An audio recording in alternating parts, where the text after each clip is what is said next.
Sometimes the design of an object is so good that it becomes an instant bestseller or hit product for a company. More often, there is a combination of design, marketing, and pricing that leads to success.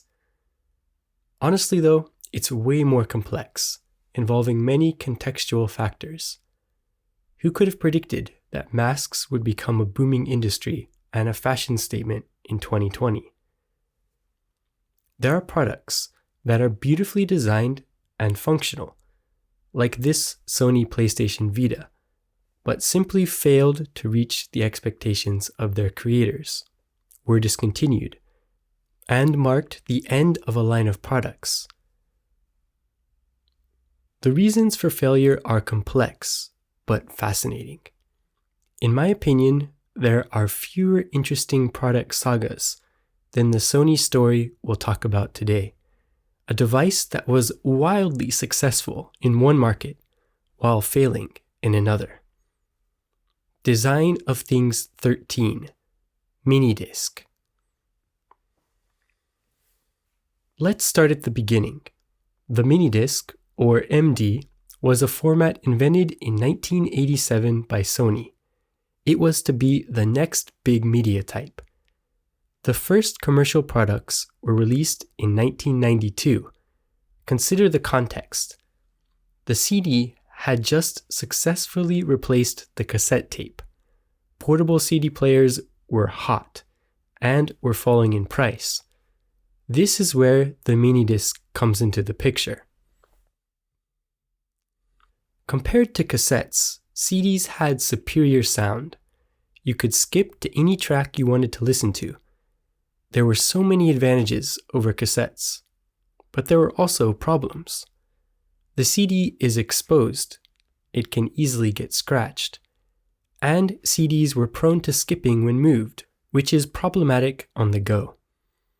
The Minidisk solved these problems by encasing the disc in a plastic housing. There was also skip protection, and one more important feature that brought back something that was lost in the transition from tape to CD, the ability to record on the media. Better in almost every way, right? Well, there was a caveat, as there always is. The audio quality initially was slightly worse than a CD, and Minidisks were really expensive. Ouch. Let's take a look at the designs of some MD players and recorders. In our lineup here, we have one from 1995, 1998, 2001, and 2005, a spread of 10 years. So starting with 1995. Coming with a handy carrying case, this early player from Japanese company Pioneer resembles a cassette player in size. But man, is it hefty. And it was about $500. It has a built-in recorder too. The rechargeable battery is lithium-ion, the same tech that powers our modern devices today. The buttons are all really spongy, with no tactile indication that they have been pressed. Honestly, the standout part of this design is this slot-in MD feature. Wow, so satisfying. Moving on to 1998, things have slimmed down quite a bit. Here is Sharp's take on a recorder. This was also $500. This puppy's standout design feature is this watch face style user interface, looking a bit like a chunky G-Shock watch. The buttons are a bit more tactile, and here's an interesting detail. To skip tracks, there is this toggle that you slide, not a button to press. By this time, MD players were selling gangbusters in Japan, but had yet to make a dent in the US market, where CDs remained king. 2001. This is about as small as it's going to get. It's light and portable, and has some extremely tactile buttons that are quite nice to press. Good job, Sony. The eject open button is also really satisfying. This player has an odd tog and circle theme on both of its main faces. The face is pretty minimal, but has these interesting beveled edges.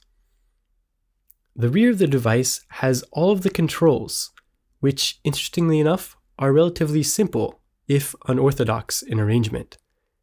That's a common theme in devices of this time. Wacky experiments in user interface that were more about achieving an edgy aesthetic than improving usability. But here's a cool addition that was commonplace on many MD players even older than this: inline controls and a display.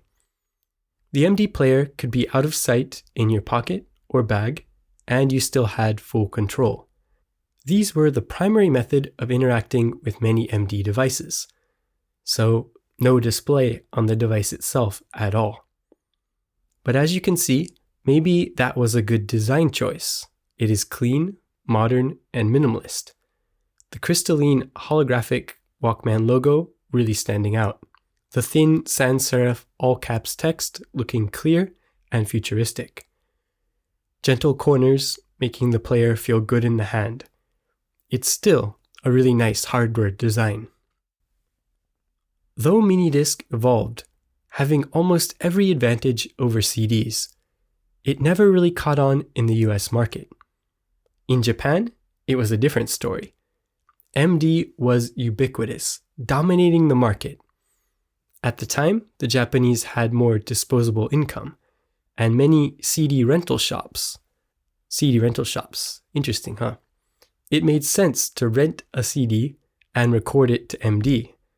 Dubious legality aside, the portability also made more sense on public transportation. But here's a case where the design of something, despite all the evidence to the contrary, may not mesh with or succeed in certain contexts. One theory has been posited, that a new product, a new medium, needs to be at least 10 times better than what it is replacing. In the American context, it didn't quite reach that standard, but it was so close, especially in the early 2000s. But the early 2000s was also the time of the MP3 revolution, which would render physical media extinct. A story for a later episode of Design of Things.